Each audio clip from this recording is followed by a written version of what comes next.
ટપાલ દ્વારા પ્રશ્નાવલીની રીત, આગણક દ્વારા પ્રશ્નાવલીની રીત. તો જો લેટ સ્ટાર્ટ શરૂ કરીએ આજના લેક્ચરને. તો માહિતીનું એકત્રીકરણ, જેમાં આજે આપણે જોવાનું છે ગૌણ માહિતીના પ્રાપ્તિ સ્થાનો અને ગૌણ માહિતીના ઉપયોગમાં રાખવી પડતી સાવચેતીઓ. સાવચેતીઓ એટલે કે ગૌણ માહિતીનો આપણે ઉપયોગ કરવો હોય તો એમાં કઈ કઈ બાબતોનું ધ્યાન રાખવું પડે. એક તો પ્રાપ્તિ સ્થાન જોવાના છે ને બીજું એની સાવચેતીઓ જોવાની છે. ઓકે, રેડી બધા? કેટલા થયા? 195.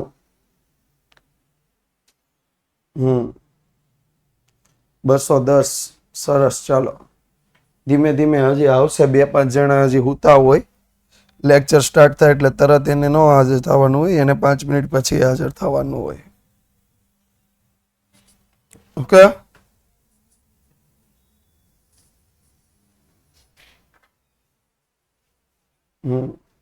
જો આવ્યો ને, ધીમે ધીમે આવે. તો પહેલું તો ગૌણ માહિતીના પ્રાપ્તિ સ્થાનો કેટલા. ગૌણ માહિતી આપણે શીખાતા. ગૌણ માહિતી, પ્રાથમિક માહિતી કોને કહેવાય? તો જે માહિતી સંશોધક જાતે મેળવે એને આપણે શું કહીએ છીએ? પ્રાથમિક માહિતી.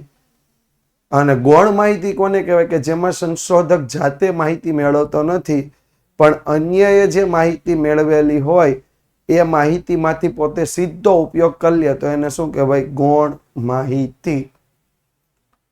ડન છે? આનો તફાવત આપણે જોયો તો યાદ છે? તફાવત કયા લેક્ચરમાં જોયો તો? આ બધા પાડે છે. કયા લેક્ચરમાં જોયો તો? કોને ખબર છે? અવાજ ઓછો નથી, અવાજ તો ફૂલ જ છે. તમારે ત્યાંથી વોલ્યુમ વધારો. હા, અડધાને જો ત્રીજા લેક્ચરમાં તફાવત યાદ આવ્યો. ત્રીજા લેક્ચરમાં તો આપણે પ્રત્યક્ષ તપાસ જોઈ લીધી હતી ભાઈ.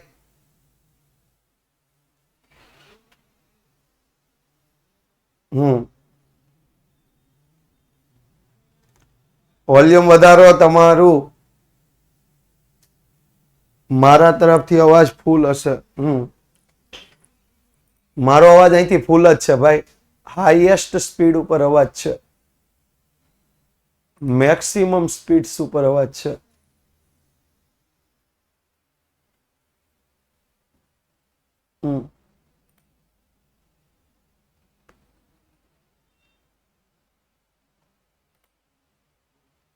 તમારા વોલ્યુમ બટનને પ્લસ કરો. વોલ્યુમ બટનને પ્લસ કરો તમારું.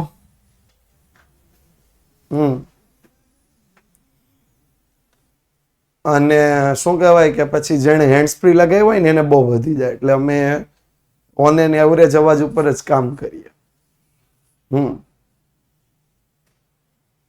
હાલો, હવે રેડી? ચાલો પ્રાપ્તિ સ્થાનો પર વાત કરીએ. તો ગૌણ માહિતીના પ્રાપ્તિ સ્થાનોમાં પહેલું પ્રાપ્તિ સ્થાન આપણને આપ્યું છે. મુખ્ય 2 પ્રાપ્તિ સ્થાનો છે. મુખ્ય કેટલા પ્રાપ્તિ સ્થાનો છે? 2. ગૌણ માહિતીના મુખ્ય 2 પ્રાપ્તિ સ્થાનો છે. ફરીથી કહું છું, ગૌણ માહિતીના મુખ્ય 2 પ્રાપ્તિ સ્થાનો છે, જેમાં પહેલું પ્રાપ્તિ સ્થાન આપણને આપ્યું છે પ્રકાશિત પ્રાપ્તિ સ્થાન. બીજું પ્રાપ્તિ સ્થાન આપણને આપ્યું છે બિન પ્રકાશિત પ્રાપ્તિ સ્થાન. પ્રકાશિત એટલે જેને છાપીને જાહેર કરવામાં આવ્યું હોય એને શું કહેવાય? પ્રકાશિત પ્રાપ્તિ સ્થાન. બિન પ્રકાશિત, જેને છાપીને જાહેર કરવામાં આવ્યું ન હોય એને શું કહેવાય? બિન પ્રકાશિત પ્રાપ્તિ સ્થાન. હાલો, આમાં કોઈને કન્ફ્યુઝન, કાંઈ પૂછવાનું, કાંઈ કહેવાનું? પ્રકાશિત એટલે છાપીને જાહેર કરવામાં આવ્યું હોય, બિન પ્રકાશિત એટલે છાપીને જાહેર કરવામાં ન હોય. ઓકે, આજ તો ઘણા નવા નામ છે તો વધારે સ્ટુડન્ટ્સ લાગે છે મને. આ એક્ઝામ્પલ આવશે ઉજાલા. હા, 1 મિનિટ. નો ક્વેશ્ચન્સ. એક કોમેન્ટ લઈ લો ત્યાં સુધી. નો ક્વેશ્ચન્સ.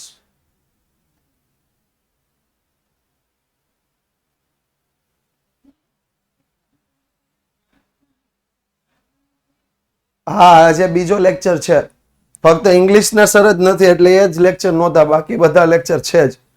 તમારે છે ને, જો એક બહુ સીધી ભાષામાં તમને એક વાત કરી દઉં. નહીં, બોલીને જાહેર કર્યું એ માહિતી ન કહેવાય. એક બહુ સીધી ભાષામાં વાત કરી લો, તમારે ક્યાં ક્યાં લેક્ચર છે ને તમારે જોવું હોય તો ડેઈલી તમારે એપ ખોલ લેવાની, અપકમિંગ ઓર ટુડેઝ લેક્ચર. ટુડેઝ લેક્ચરમાં આજના લેક્ચર બતાવતા જ હોય. હા, બરોબર. જીગરભાઈ થોડાક વહેલા આવતા જ. મેં સમજાવ્યું કે જે છાપીને જાહેર કરવામાં આવ્યું હોય એ પ્રકાશિત પ્રાપ્તિ સ્થાન, જેને છાપીને જાહેર કરવામાં ન આવ્યું હોય એને બિન પ્રકાશિત પ્રાપ્તિ સ્થાન કહેવાય. હા, ચાલો આગળ વધ્યા. અને બીજી એક બાબત ખાસ ધ્યાન રાખો, તમારો કોર્સ કેમ પૂરો કરવાની જવાબદારી અમારી છે. લેક્ચર આવે ના આવે, મુખ્ય 5 વિષયનો કોર્સ કેવી રીતે પૂરો કરવો એ જવાબદારી અમારી છે. અમારી પાસે એવું પૂરેપૂરું પ્લાનિંગ છે અમારી સીટમાં કે અમે આ ટાઈમે આ લેક્ચર કન્ડક્ટ આટલો અભ્યાસક્રમ પૂરો થવો જ જોઈએ. એટલે તમારે 1 લેક્ચર હોય, 0 લેક્ચર હોય, કોઈ ટેન્શન લેવાની જરૂર નથી. એ રવિવારે એક્સ્ટ્રા લેક્ચર લઈ કોઈ પણ રીતે પૂરો કરવામાં આવશે. ની 4 વર્ષનો વિદ્યાકુલનો રેકોર્ડ છે કે એક પણ વર્ષે નહીં. હા, એક પણ વર્ષે અમે એક પણ વખત પરીક્ષા ટાઈમે કોર્સ બાકી રહ્યો હોય, એ પ્રથમ સામયિક હોય, દ્વિતીય સામયિક હોય, વાર્ષિક હોય, એવું ક્યારેય બન્યું નથી. અને કોઈ પણ સબ્જેક્ટમાં બન્યું નથી. આપણે જે કોમર્સના 5 સબ્જેક્ટ, 9-10ના 4 સબ્જેક્ટ, એટલે ટોટલ 18 સબ્જેક્ટ થાય આમ ગણો તો. 9માના 4, 10માના 4, 11માના 5, 12માના 5, આ 18 સબ્જેક્ટ ગુણ્યા 4 વર્ષ એટલે ટોટલ મળીને 72 સબ્જેક્ટ. ત્યાં 72 સબ્જેક્ટમાંથી એક પણ વખત એવું નથી બન્યું કે, અને 72 સબ્જેક્ટ એની 3 એક્ઝામ, એટલે ટોટલ 216 વખત એવું હોય કે કોર્સ પૂરો કરવાનો, એમાં એક પણ વખત એવું નથી બન્યું કે એકાદ ચેપ્ટર બાકી રહી ગયું હોય, કે અડધું ચેપ્ટર બાકી રહી ગયું હોય, લેક્ચર બાકી રહી ગયો હોય. ઓકે, એટલે તમારે બિલકુલ ટેન્શન નથી.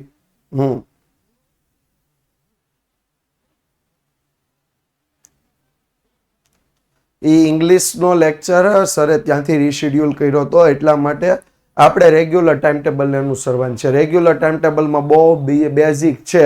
5:15 સ્ટેટિસ્ટિક્સ સોમ મંગળ બુધ, 5:15 એકાઉન્ટ ગુરુ શુક્ર શનિ, સોમ મંગળ 6:15 ઇંગ્લિશ, બુધ ગુરુ 6:15 ઇકોનોમિક્સ, શુક્ર શનિ 6:15 BA. આ બેઝિક ટાઈમ ટેબલને 2 કલાક માટે તમારે અનુસરવાનું છે. આમાં કોઈ પણ ચેન્જીસ હશે તો એ ગ્રુપમાં, જે આપણા ગ્રુપ બનેલા છે 11th-12ના બોયઝ એન્ડ ગર્લ્સને, એમાં માહિતી મૂકી દેવામાં આવશે. બરોબર. હા, કોઈ પણ ચેન્જીસ હશે તો.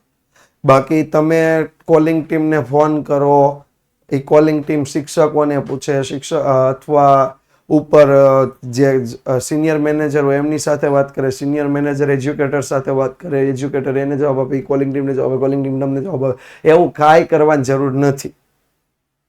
બરોબર, એવું કાંઈ કરવાની જરૂર નથી. ગ્રુપમાં બધી જ ડિટેલ આપે છે.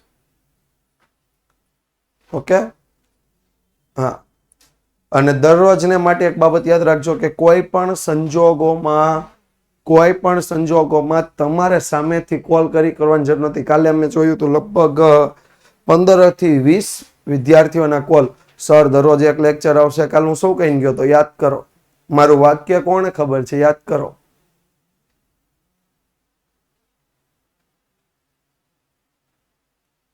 મેં એવું કીધું હતું કે આ વીકમાં એક જ લેક્ચર આવશે, એવું કીધું હતું? યસ ઓર નો? મેં એવું કીધું હતું આ વીકમાં ઇંગ્લિશના લેક્ચર નહીં આવે, એટલે એક લેક્ચર છે.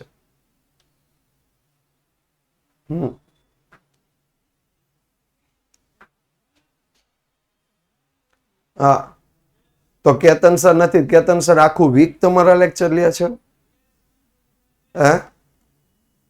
કેતન સર નો બાકીના 4 સર તો હાજર હોય ને, તો બાકીના સરના લેક્ચર તો આવે કે ન આવે? પહેલા સમજો, વિચારો ને પછી તમે કોલિંગ સ્ટાર્ટ કરો. કેતન સર 2 દિવસનું 2 દિવસ સિંગલ લેક્ચર આવે, 9માં 2 દિવસ કન્ટિન્યુ સિંગલ લેક્ચર જ આવે છે. લ્યો, હા 9માં 10 લેક્ચર જ આવે, 10 જ લેક્ચર આવે. 3 ગણિત, 3 વિજ્ઞાન, 2 સમાજ ને 2 ઇંગ્લિશ. હા, એ ઓનલી એડમિન હું કરાવી દઈશ. પણ મને છે ને વધારે પડતી કોઈ પણ વાત એમાં ન દેખાવી જોઈએ. ડાઉટ પૂછવાનો, ટાઈમ પૂછવાનો ને એકે જવાબ આપી દીધો ને તો બીજા ઓકે ઓકે ઓકે કાંઈ કરવાની જરૂર નથી. ખોટી વાતચીત કરી, ખોટો વોટ્સઅપ ગ્રુપ કોલ કર્યો ને એટલે ઓનલી એડમિન કરવું પડે છે. તમે હવે નાના નથી, તમને દર વખતે સમજાવવું પડે. એ ગ્રુપમાં કોઈ પ્રકારનો મેસેજ ન હોય, ખાલી ઇન્ફોર્મેટિવ મેસેજ જવો જોઈએ. તમને કોઈ ડાઉટ છે તે ડાઉટ પૂછવાનો છે, એ ડાઉટ પૂછો, કોઈ એક જવાબ આપે ને તો બીજા 2-3 સામે જવાબ નથી આવે, મને આમ નથી થયું, મને આ નથી આવડતું, મને ઓલું નથી આવડતું, એવો જવાબ હોવો જ ન જોઈએ. અને કોઈ પણ સર મેસેજ મૂકે ને તો એમાં ઓકે ઓકે નથી લખવાનું, બરોબર? એ સર મેસેજ મૂકે છે તમારા માટે મૂકે છે. હવે તમે 15 જણા ઓકે લખો, સરનો મેસેજ ક્યાંય ઉપર વયો ગયો હોય. ક્લિયર? પેલા સમજો, 10મા વાળા નથી, 11મા વાળા છો. બુદ્ધિ હાલવી જોઈએ. ગુજરાતીમાં કહેવત છે, 12 બુદ્ધિ 16 શાન, આવી તો આવી નહીતર ગઈ. તમારા 16 જ થાય છે, યાદ રાખજો. જો નો આવી તો ગઈ.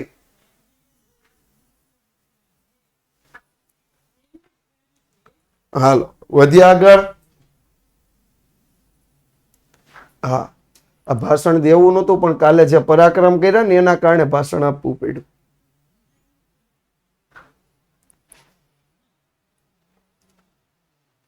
તો જો સ્ટાર્ટ કરીએ. ગૌણ માહિતીના પ્રકાશિત પ્રાપ્તિ સ્થાનો. પ્રકાશિત પ્રાપ્તિ સ્થાનો પહેલા આપણે લેવાના છે. તો પહેલું છે સરકારી પ્રકાશનો. સરકારી પ્રકાશનો કયા હોય? તો દેશની કેન્દ્ર સરકાર અને રાજ્ય સરકાર ઘણા સંગઠનોની માહિતી મેળવે છે અને પ્રકાશિત કરે છે, જેથી લોકોને માહિતી મળી રહે. દાખલા તરીકે રાષ્ટ્રીય નિદર્શ તપાસ, ISI કોલકાતા, આ બધી કંપનીઓ છે ને, કંપનીઓ સરકારી છે. જો આમાં દેખાય છે, ભારત પેટ્રોલિયમ છે, call India limited, HAL, GAIL, MTNL, Indian oil, Hindustan petroleum, NTPC, REC, steel authority of India, ONGC. પછી આ છે Bharat electronics, MNDC, power grid. Zoom નથી કરો, હું બોલી ગયો.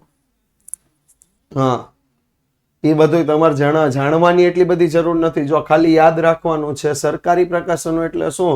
તો કે આ સરકારી જે કંપનીઓ છે એની માહિતી બહાર પાડવામાં આવે તો એ શું છે? સરકારી પ્રકાશનો. હા, ISI એટલે પહેલા લેક્ચરમાં આપણે સમજાવ્યું હતું. કોને ખબર છે ISI? ISI એટલે પાકિસ્તાનનું આતંકવાદી એજન્સી ISI નથી.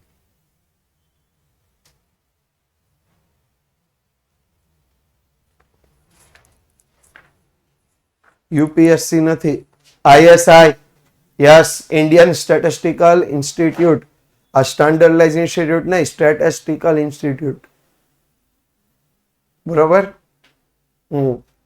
હા, MTNL ને BSNL બે ભાઈ બહેન જ છું. MTNL ને BSNL. બરોબર? હાલો નેક્સ્ટ. એટલે આ સરકારી જે કાંઈ પણ સંગઠનો છે એની માહિતી મેળવીને પ્રકાશિત કરે, એના બુકલેટો બહાર પાડે, તો એમાંથી સરકારી પ્રકાશનોમાંથી સરકારી માહિતી મળતી રહે છે. બીજું છે અર્ધ સરકારી પ્રકાશનો. અર્ધ સરકારી પ્રકાશનમાં પણ એવું છે કે અર્ધ સરકારી સંસ્થાઓ પણ પોતાની માહિતીનું પ્રકાશન કરે છે. દાખલા તરીકે જીવન વીમા નિગમ, ગુજરાત વિદ્યુત બોર્ડ. અહીંયા તમને માહિતી આપી છે, દેખાય છે. LIC, MGVCL. MGVCL એટલે શું થશે? MGVCL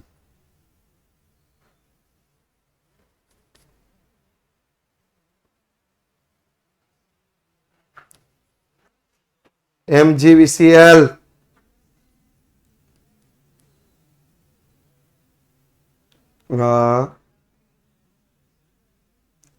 મધ્ય ગુજરાત વીજ કંપની લિમિટેડ, જે ખાસ કરીને અમદાવાદ, મહેસાણા, બરોડા આ બધી વિદ્યુત પૂરો પાડે છે. જ્યારે અહીંયા અમારા સુરત બાજુ છે DGVCL, દક્ષિણ ગુજરાત વીજ કંપની લિમિટેડ. સૌરાષ્ટ્રમાં આવશે PGVCL. પશ્ચિમ ગુજરાત વીજ કંપની લિમિટેડ. અને ઉપર બનાસકાંઠા સાબરકાંઠામાં આવશે યુજીવીસીએલ, ઉત્તર ગુજરાત વીજ કંપની લિમિટેડ. હા, જામનગરમાં પીજીવીસીએલ આવ્યો. વીએસએલ નહીં, વીસીએલ. તો આ બધી જ કંપનીઓ દર વર્ષે પોતાના પ્રકાશનો બહાર પાડે કે એમણે કેટલા યુનિટ વીજળી વેચી, કેટલી આવક થઈ, કેટલો ખર્ચ થયો. હા, આ દરેકે દરેક બાબતો શું કરે છે એ ગુજરાત સરકાર, ગુજરાત વિદ્યુત બોર્ડ એટલે ગુજરાતની જુદી જુદી વીજ કંપનીઓ, જે સરકારી વીજ કંપનીઓ છે એ પણ બહાર પાડે છે. હાલો, આમાં કોઈને કઈ પ્રશ્ન? સરકારી પ્રકાશનો એટલે સરકારી સંસ્થાઓ અને કંપનીઓ જે માહિતી બહાર પાડે. અર્ધ સરકારી પ્રકાશનો એટલે અર્ધ સરકારી સંસ્થાઓ અને કંપનીઓ જે માહિતી બહાર પાડે. આપણે ફક્ત નામ યાદ રાખવાના છે, અંદરની ડિટેલ કોઈ યાદ રાખવાની જરૂર નથી. બરોબર? ત્યાર પછી ત્રીજું છે આંતરરાષ્ટ્રીય પ્રકાશનો એટલે આંતરરાષ્ટ્રીય, વૈશ્વિક આંતરરાષ્ટ્રીય સંસ્થાઓ પોતાની માહિતી આપે છે. આંતરરાષ્ટ્રીય નાણાં ભંડોળ, IMF, international monetary fund, world bank, સંયુક્ત રાષ્ટ્ર સંઘ એટલે યુનાઇટેડ નેશન ઓર્ગેનાઇઝેશન. તો જો અહીંયા તમને બે દેખાય છે, યુનિસેફ અને યુનેસ્કો દેખાય છે. બે ના હેડક્વાર્ટર છે, યુનિસેફ અને યુનેસ્કોનું હેડક્વાર્ટર. યુનિસેફ કોના માટે કામ કરે? તમે સામાજિક વિજ્ઞાનમાં ભણીને આવ્યા. યુનિસેફ કોના માટે કામ કરશે?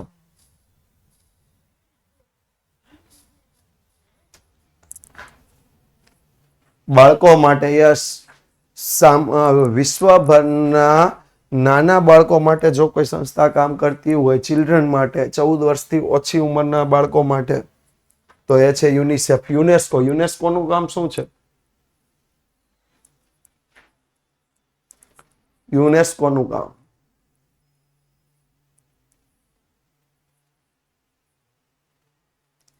ઐતિહાસિક સ્થળોની. હા, એટલે ટોકમાં હેરિટેજ ખાલી એટલું નહીં, સાંસ્કૃતિક. હા, જો યુનેસ્કોનું પૂરું નામ છે યુનાઇટેડ નેશનલ, બરોબર, united national education and social science cultural and organization. એટલે શિક્ષણને લગતું કામ કરશે, વિજ્ઞાનને લગતું કામ કરશે, ઐતિહાસિક કલ્ચરને લગતું કામ કરશે. જીનત, મારો અવાજ ફૂલ છે બેન? તમારો ત્યાંથી વોલ્યુમ ઓછો છે, તમે વોલ્યુમ વધારો. બધાને અવાજ ફૂલ જ આવે છે અને અહીંયા મેક્સિમમ અવાજ આવે ને એટલો અવાજ છે. તમારું ત્યાંથી વોલ્યુમ બટન ધીમું છે. બરાબર? હા, એટલે જો ફરીથી કહી દઉં, હા ફરીથી કહી દઉં તો એક છે એજ્યુકેશન, શિક્ષણને લગતું કામ. બીજું સાયન્ટિફિક એટલે વિજ્ઞાનને લગતું કામ.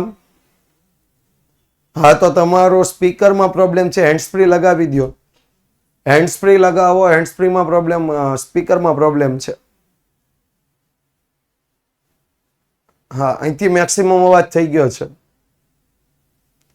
અને કલ્ચરલ એટલે સાંસ્કૃતિક અને શું કહે ઐતિહાસિક, આ જે કાંઈ પણ હોય એમ.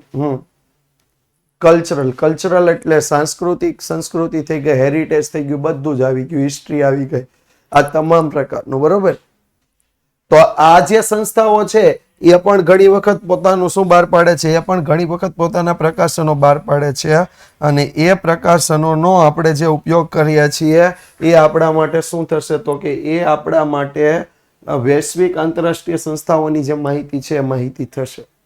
નેક્સ્ટ વાત કરીએ તો સ્થાનિક સ્વરાજ્યની સંસ્થાઓ, સ્વાયત્ત સંસ્થાઓ, નગરપાલિકા, જિલ્લા પંચાયત, આવું તમામ વસ્તુ આવે. બરાબર? સ્થાનિક સ્વરાજ્યની સંસ્થાઓ પણ માહિતી બહાર પાડે. દાખલા તરીકે મેં અહીંયા જે લખ્યું છે દેખાય છે. એક છે AMC, અમદાવાદ મ્યુનિસિપલ કોર્પોરેશન. સાંભળ્યું છે ને? અમદાવાદમાં રહેતા હશે અને બધાએ સાંભળ્યું હશે. સુરતમાં રહેતા હશે અને SMC આવતું હશે. વડોદરામાં રહેતા હશે અને VMC આવતું હશે. રાજકોટમાં રહેતા હશે અને RMC આવતું હશે. જામનગર વાળાને JMC, જુનાગઢ વાળાને JMC, યસ, AMV ને AMC, Ahmedabad municipal corporation, Himmatnagar ને તાલુકા પંચાયત આવે.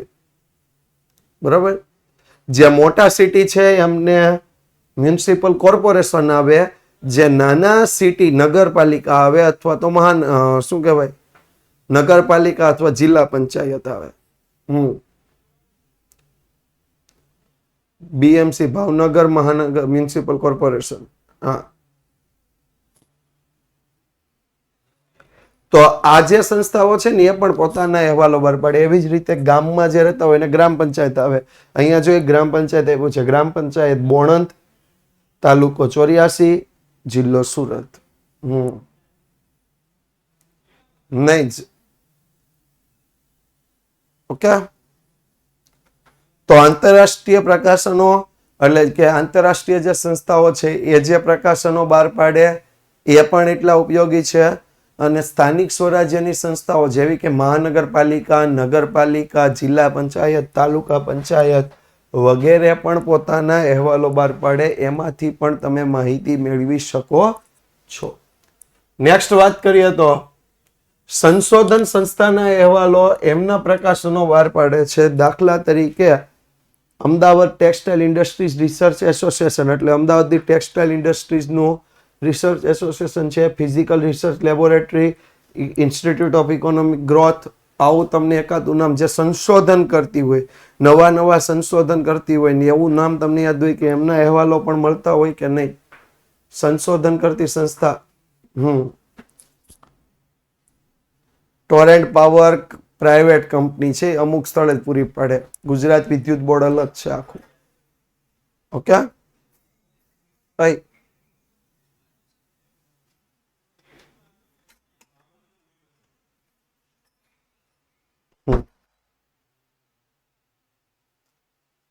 હાલો, સંશોધક સંસ્થા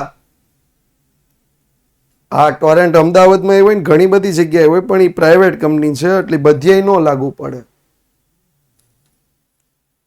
અમુક સંસ્થા પૂરતું, અમુક એરિયા પૂરતું મર્યાદિત છે. GNFC નહીં આવે. GNFC સહકારી મંડળી છે. ગુજરાત નર્મદા ફર્ટિલાઇઝર કંપની એ સહકારી મંડળી છે.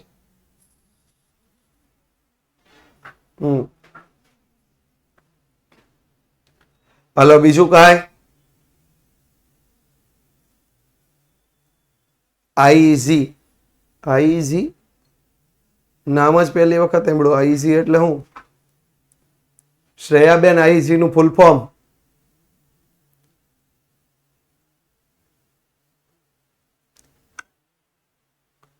Institute of economics.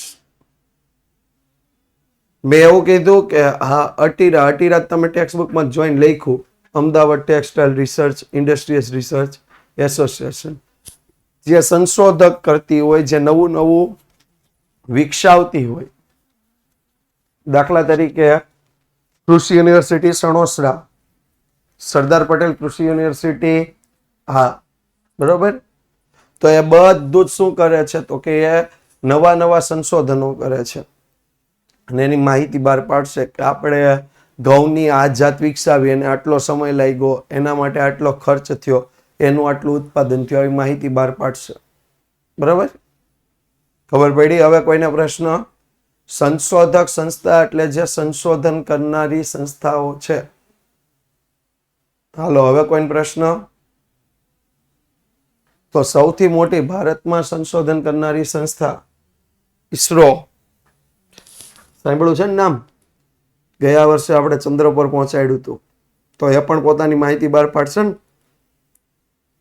તમે ન્યૂઝપેપરમાં ઘણી વખત વાંચ્યું હતું 2019-20માં જ્યારે આપણે મંગળ પર પહોંચ્યા ત્યારે આપણે સાંભળ્યું હતું, યાદ છે કે મંગળ પર પહોંચવાનો ખર્ચ ₹7 થયો હતો, કિલોમીટરના 7 રૂપિયા થયો હતો. આવી બધી માહિતી એ લોકો બહાર પાડે છે. ઓકે, તો આ શું કહેવાય? સંશોધક સંસ્થા. એવી રીતે વૈજ્ઞાનિક સંસ્થાઓ પણ ઘણી બધી હોય. નેક્સ્ટ વાત કરીએ તો વ્યાપારી અને વ્યવસાયિક સંસ્થા અને સંગઠનોના અહેવાલો. વ્યાપારી અને વ્યવસાયિક સંસ્થા અને સંગઠનો એટલે કેટલીક એવી સંસ્થા છે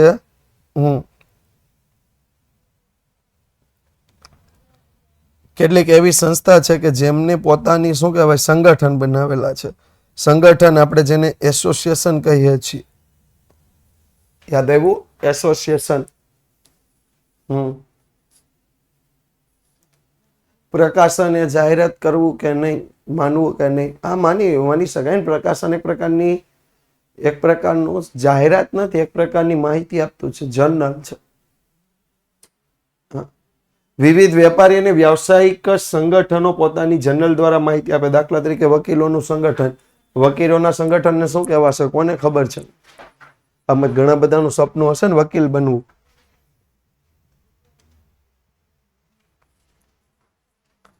વકીલોના સંગઠન, yes, bar council of India, bar council of India. CA ની સંસ્થા ICAI, ઘણા બધાને સીએ બનવું હશે, સીએ બનવું હશે તો ICAI નું ફૂલ ફોર્મ શું છે? હા, સીએ બનવા માટે કોઈ કોલેજમાં જવાની જરૂર નથી, ICAI નો મેમ્બર બનવું પડે. ICAI, The Institute of Chartered Accountants of India. The Institute of Chartered Accountants of India. The Institute of Chartered Accountants of India. ICAI. Okay. અને ધ ચેમ્બર ઓફ કોમર્સ, એટલે ઘણા બધા વાણિજ્યના પણ એસોસિએશન છે. અહીંયા બીજા બે એસોસિએશનની મેં વાત કરી છે, દેખાય છે. એક છે IMA. IMA એટલે કયું? Yes, Indian medical association. 1998 થી 28 સ્થપાયું હતું ઇન્ડિયન મેડિકલ એસોસિએશન. એટલે જેટલા પણ ડોક્ટર આવી, ડોક્ટર બધાના સભ્યો બને છે, બધા જ આના સભ્ય બને. તમે એક ડોક્ટર પર કાર્યવાહી કરો ને કે બધા ડોક્ટર હડતાળ ઉપર ઉતરી જાય. જોયું છે?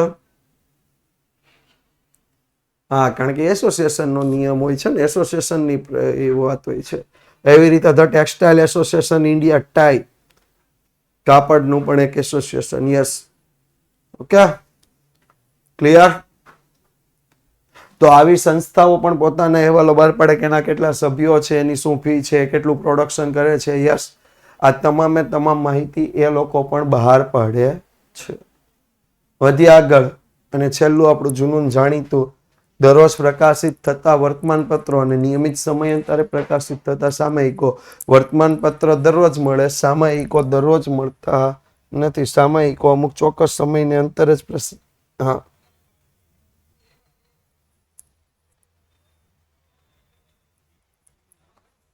કે દરરોજ પ્રકાશિત થતા વર્તમાનપત્રો અને નિયમિત સમયાંતરે પ્રકાશિત થતા સામયિકો દ્વારા પણ માહિતી મેળવી શકાય છે. શેનો રિધમ? ભાઈ આન્સર આપો. ફરીથી પ્રશ્ન પૂછો. તમારો પ્રશ્ન જ નથી દેખાડો. રિધમના પ્રશ્ન પછી કોઈ કોમેન્ટ નહીં કરે. બોલો.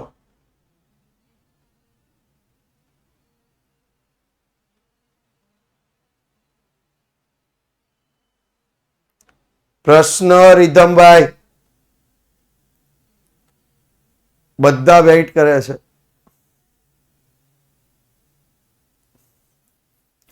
આવો પ્રશ્ન હોય, વાંચો છે ને બધા પ્રશ્ન.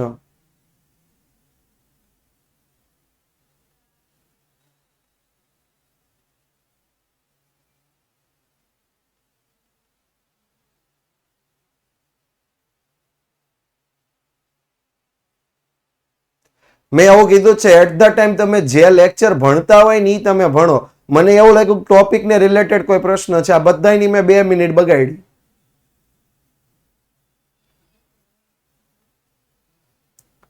તે ટોપિક જે ભણતા હોય પ્રશ્ન કરો. વચ્ચે કોઈ એક પ્રશ્ન પૂછો તો સામયિકો એટલે શું? સામયિકો એટલે ચોક્કસ સમયાંતરે. દાખલા તરીકે, હા, એ મને પ્રશ્ન ધ્યાનમાં જ છે. દાખલા તરીકે તમે ચોક્કસ સમયની અંતરે જે માહિતી બહાર પાડવામાં આવે એક પુસ્તક દ્વારા, અથવા દાખલા તરીકે તમે જોવો છો દિવ્ય ભાસ્કર, તમે ન્યૂઝપેપર તમારા ઘરે આવતું હોય, તેમાં દર રવિવારે સન્ડે ભાસ્કર આવે, એને સામયિક કે મેગેઝિન કહેવાય. બરોબર? હા, ગુજરાત સમાચાર તમારા ઘરે આવતો હોય તેમાં દર શનિવારે ઝગમગ આવે. એવી જ રીતે સંદેશ આવતો હોય તો કિડ્સ વર્લ્ડ આવે. હા, આવું આવે છે ને, જે ફિક્સ હોય, જેને આપણે પૂર્તિ કહીએ છીએ. એક પ્રકારનું શું છે, સામયિક કે મેગેઝિન. દર એનો વાર ફિક્સ હોય. એ રવિવાર એટલે રવિવાર પેપર ન આવવાનું હોય તો એ સોમવારે સન્ડે ભાસ્કર ન મોકલે. રવિવાર આવવાનું હોય તો રવિવારે જ આવે. શનિવાર જે દિવસે પેપરમાં રજા હોય તો એ રવિવારે નો કિડ્સ વર્લ્ડ કે ઝગમગ મોકલે. બરાબર? હા. કેટલા લોકો હાજર છે?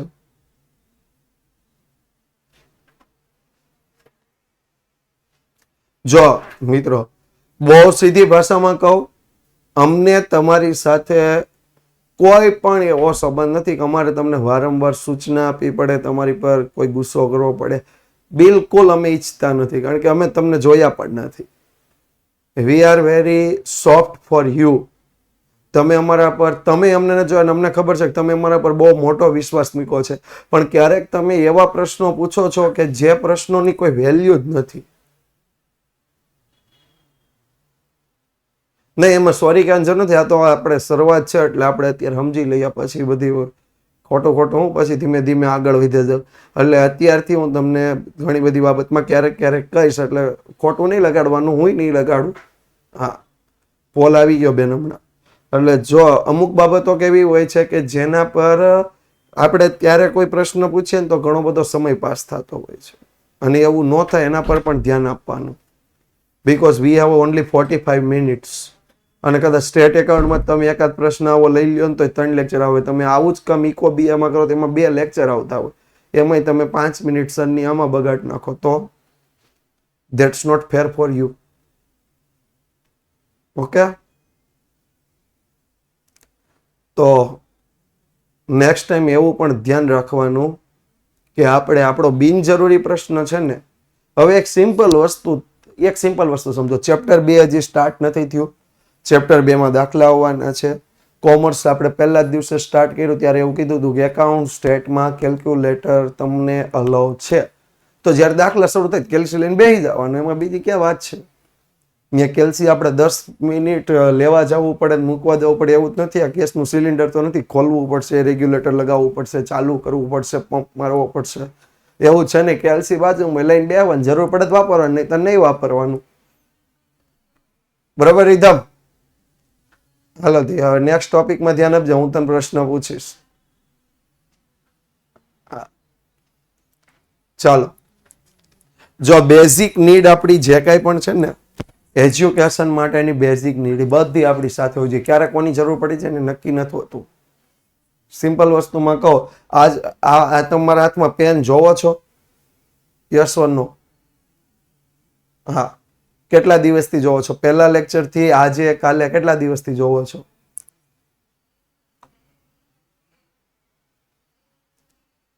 પહેલા લેક્ચરથી જોવો છો. મારામાં કાંઈ લખવાનું છે? કાંઈ લખવાનું આવે છે?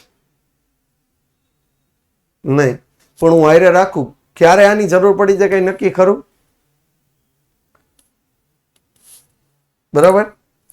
એટલે એક બાબત ઉપર ધ્યાન રાખવાનું કે આપણા માટે જેટલું બેઝિક છે, તમારે નોટબુકની જરૂર પડતી હોય, તમારે ટેક્સ્ટ બુકની જરૂર પડતી હોય, તમારે પેન્સિલની જરૂર હોય, પેનની જરૂર હોય, બધું લઈને જ લેક્ચર ભણવા બેસવાનું. તમે સ્કૂલે જાઓ તો સ્કૂલે કેટલી વસ્તુ તમે લઈને જાઓ એટલે બધી જ વસ્તુ લઈને બેસવાનું.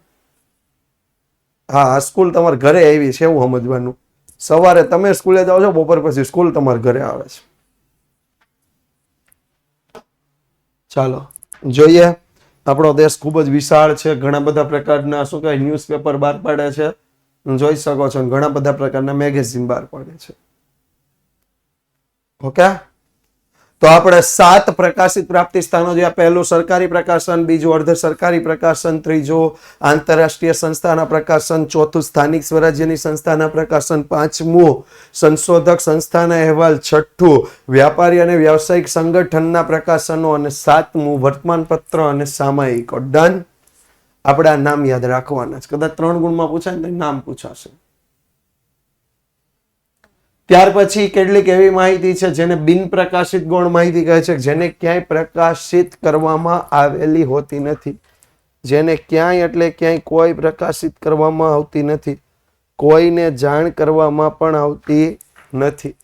તો આવી બિન પ્રકાશિત માહિતી કોઈ પણ એક ખાનગી સંસ્થા કે જાહેર સંગઠનો પાસેથી મેળવવામાં આવે છે. એ પ્રકાશિત કરતા નથી, પણ આપણે એને શું કરીએ તો કે આપણે એને વિનંતી કરીએ અને માહિતી મેળવીએ તો એને આ બિન પ્રકાશિત ગૌણ માહિતી કહેવાય. એક્ઝામ્પલ તરીકે અહીંયા તમે મોટા મોટા વ્યક્તિઓને જોઈ રહ્યા છો. ઓળખ શકશે કોઈ? આ પહેલા વ્યક્તિ કોણ છે? પહેલા વ્યક્તિ યસ, મિસ્ટર ગૌતમ અદાણી, અદાણી ગ્રુપના chairman. Second one Mukesh Ambani, the chairman of the Reliance group. Third one is the Ratan Tata, current chairman of the Tata industrials. And fourth one is the mister Anand Mahindra, Mahindra and Mahindra chairperson. બરાબર? તો આવા જે સંસ્થાઓ છે. બીજું તમને અહીંયા સંસ્થા આપી Bajaj Finserv, HDFC bank, Britannia, GSCL, Tata chemicals, Wipro. આ બધી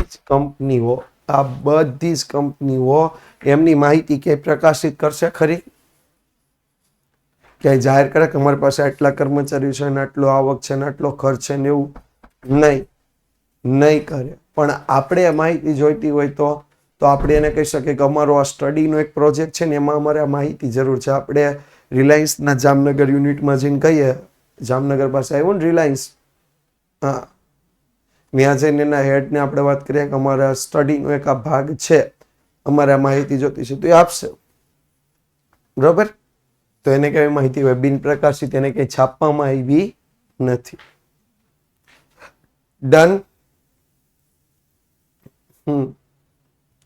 હાલો આગળ વાત કરીએ ગૌણ માહિતીના ઉપયોગની સાવચેતીઓ. પહેલી સાવચેતી આપણે રાખવાની છે, ગૌણ માહિતીનો ઉપયોગ કરતા પહેલા માહિતી કોણે ક્યારે મેળવી છે તે ખાસ જોવું. ખાનગી સંસ્થાની માહિતી ઓછી વિશ્વસનીય પણ હોઈ શકે. ઓછી વિશ્વસનીય હોય એનું મુખ્ય રીઝન શું હોઈ શકે? ઓછી વિશ્વસનીય હોય એનું મુખ્ય રીઝન શું હોઈ શકે? કોણ કહેશે? ખાનગી સંસ્થાની માહિતી ઓછી વિશ્વસનીય પણ હોઈ શકે. એનું રીઝન હોઈ શકે તમે રિલાયન્સ પાસે કોઈ માહિતી લેવા જાઓ, રિલાયન્સના યુનિટમાં તમે પર્સનલ માહિતી લેવા જાઓ, તમારી આ યુનિટની આવક કેટલી અથવા તમે કામદારોને શું ફાયદો આપો, તો એ સાચી માહિતી કદાચ ન આપી, એમ કે એટલો ફાયદો આપી, કારણ કે એ તો એનું જેટલો એને ફાયદો થાય એવું જ કરવાના છે, એટલે ઓછી વિશ્વસનીય હોઈ શકે. બીજું, ગૌણ માહિતી જ્યારે મેળવવામાં આવે તેને તપાસનો હેતુ ને આપણો હેતુ સેમ હોવો જોઈએ. એક્ઝામ્પલ તરીકે કોઈ વ્યક્તિ એ ઘરના સભ્યોની તપાસ કરવા જાય છે. એક ગામમાં અથવા એક ઘરમાં સભ્યોની તપાસ કરવા માટે ગયા, એને જે માહિતી મેળવી આપણે એ ઉપયોગ કરવો છે, પણ આપણે એ જોવું હતું કે ઘરમાં રહેતા લોકોની આવક કેટલી. તો બેયનો હેતુ સમાન છે નહીં, બેયનો હેતુ સમાન નથી. એને તો ખાલી સભ્યોની સંખ્યા જોવી હતી, આપણે સભ્યોની શું જોવી હતી? આવક. હવે આપણે એ માહિતીનો ઉપયોગ કરી, ભલે લખીને આવ્યો હોય કે 5 વ્યક્તિ છે, 3 કમાય છે, એની આવક આટલી છે, પણ આપણા બેયનો હેતુ સમાન હતો નહીં, તો એવી માહિતીનો ઉપયોગ કરી શકાય નહીં. કારણ કે એને લખ્યું હોય કે પરફેક્ટ નહીં લખ્યું હોય, કારણ કે એનો હેતુ તો ખાલી સભ્ય ગણવાનો જ હતો ને. આ તો કોઈક મારા જેવો કહી દે કે ભાઈ અમારે 5 જણા ઘરમાં રહીએ, 1 જણો કમાઈને 4 જણા ખાય, એ લખી નાખીએ એક ભાઈ કમાય છે 20,000 એનો પગાર છે. બરોબર? ડન. કમ્પ્લીટ. હાલો વધીએ આગળ.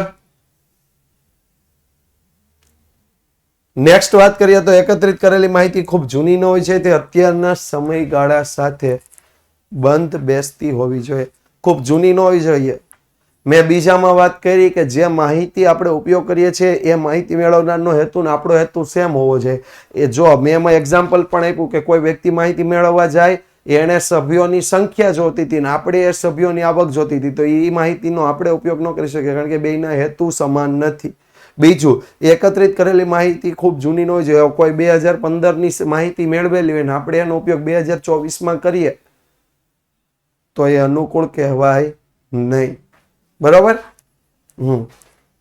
આ 3 બાબત ઉપર ગૌણ માહિતીમાં ખાસ ધ્યાન રાખવાનું છે. ચોથી બાબતની વાત કરીએ તો ચોથી બાબત અહીંયા આપ્યું છે, ગૌણ માહિતીનો ઉપયોગ કરતા પહેલા તેનું કાર્યક્ષેત્ર અને કયા વિસ્તારમાંથી મેળવેલું છે એ પણ ઉપયોગ કરવો જોઈએ.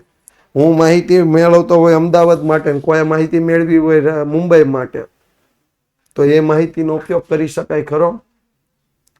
ભારત સરકારે આંકડા બહાર પાડ્યા હોય મુંબઈના, હું લખતો હોય અમદાવાદમાંથી, માહિતી મારા માટે ઉપયોગી ખરી? નથી ઉપયોગી. બરોબર, નથી ઉપયોગી. યસ. હા. નેક્સ્ટ વાત કરીએ તો સીધી આગળિત કરેલી માહિતી માહિતીનો ઉપયોગ કરવાનું ટાળવું જોઈએ. આ સીધી આગળિત કરેલ એટલે મેં કાલ સમજાવ્યું હતું, યાદ કરો. શું સમજાવ્યું હતું? કે એક ઘરની માહિતી મેળવે, બાકીના 4ના ફોર્મ ભરી દે. પાછું 6 ઘરની માહિતી મેળવે, બાકીના 4ના ફોર્મ ભરી દે. 11માં ઘરની માહિતી મેળવે, બાકીના 4ના ફોર્મ ભરી દે. તો એમ કરતા કરતા એ 100 માહિતી તમને એક દિવસમાં આપી દે, એ માહિતીનો ઉપયોગ કરવાનો જોઈએ નહીં. કારણ કે એમાં ક્યારેય સાચી માહિતી હોઈ શકે નહીં. એને કેવી માહિતી કહેવાય? સીધી આગણિત કરેલી માહિતી. કેવી માહિતી કહેવાય? સીધી આગણિત કરેલી નહીં, પ્રશ્નાવલી વાળી નહીં. પ્રશ્નાવલી વાળી માહિતી યોગ્ય હોય, પણ સીધી આગણિત કરેલી હોય ને એવી માહિતીનો ઉપયોગ નહીં કરવાનો. સીધી આગણિત કરેલી હોય એવી માહિતીનો ઉપયોગ નહીં કરવાનો. Okay, done.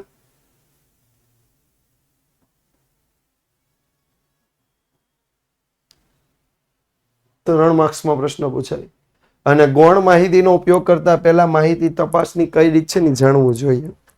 આપણે તપાસની રીત જો યાદ છે, પ્રત્યક્ષ તપાસ, પરોક્ષ તપાસ અને પ્રશ્નાવલીમાં 2 રીત, ટપાલ દ્વારા પ્રશ્નાવલી અને આગણક દ્વારા પ્રશ્નાવલી. નહીં, સ્વાધ્યાય નથી લખવાની, બધી સૂચના આપો ત્યારે અહીંયા ધ્યાન. તો આપણે જ્યારે પણ કોઈ માહિતીનો ઉપયોગ કરીએ ને તો એ પહેલા જાણી લેવું કે આ પ્રત્યક્ષ તપાસથી મેળવાયેલી છે, પરોક્ષ તપાસથી મેળવાયેલી છે, પ્રશ્નાવલીથી મેળવાયેલી છે. પ્રશ્નાવલીથી મેળવાયેલી છે તો કઈ પ્રશ્નાવલીથી મેળવાયેલી છે? કેમ? કારણ કે આ જાણશો ને તો તમને ખબર પડશે કે આનો લાભ કયા છે અને ગેરલાભ કયા છે. તો તમને ખબર પડશે કે આ વિશ્વસનીય વધુ હોય કે ઓછી હોય. Okay, clear? ડન. તો બસ આપણું ચેપ્ટર અહીંયા પૂરું. સ્વાધ્યાય લખવાનું નથી. તમે જે કાંઈ પણ નહીં, શોર્ટ્સમાં લખવાનું નથી, પૂરેપૂરું લખવાનું. તમે જે કાંઈ પણ આ ચેપ્ટર તમે આટલા દિવસ 6 લેક્ચરમાં આપણે પીડીએફ આવી છે, 6 લેક્ચરની પીડીએફ લખી નાખશો એટલે સ્વાધ્યાય સહિતની તમામ બાબતો આમાં આવી ગયેલી છે. ઓકે, તો આવનાર ચેપ્ટર આપણું આવતા વીકથી સ્ટાર્ટ થશે. ચેપ્ટર 2, માહિતીનું નિરૂપણ. અને ખૂબ જ મોટું ચેપ્ટર છે. લગભગ એમ કહી શકાય કે બહુ લોંગ સમય માટે ચાલવાનું છે આ ચેપ્ટર. 1 મહિનાથી પણ વધારે સમય માટે. બરોબર. તો થેન્ક યુ સો મચ. જોડાયેલા રહેજો વિદ્યાકુલ સાથે, વિદ્યાકુલ ગુજરાતી સાથે અને યુટ્યુબ સાથે. અને સાથે સાથે અભ્યાસ કરતા રહેજો. ચેપ્ટર પૂરું થઈ ગયું છે તો આ ચેપ્ટરની પીડીએફ ખાસ લખવાનું ભૂલાય નહીં. Thank you so much.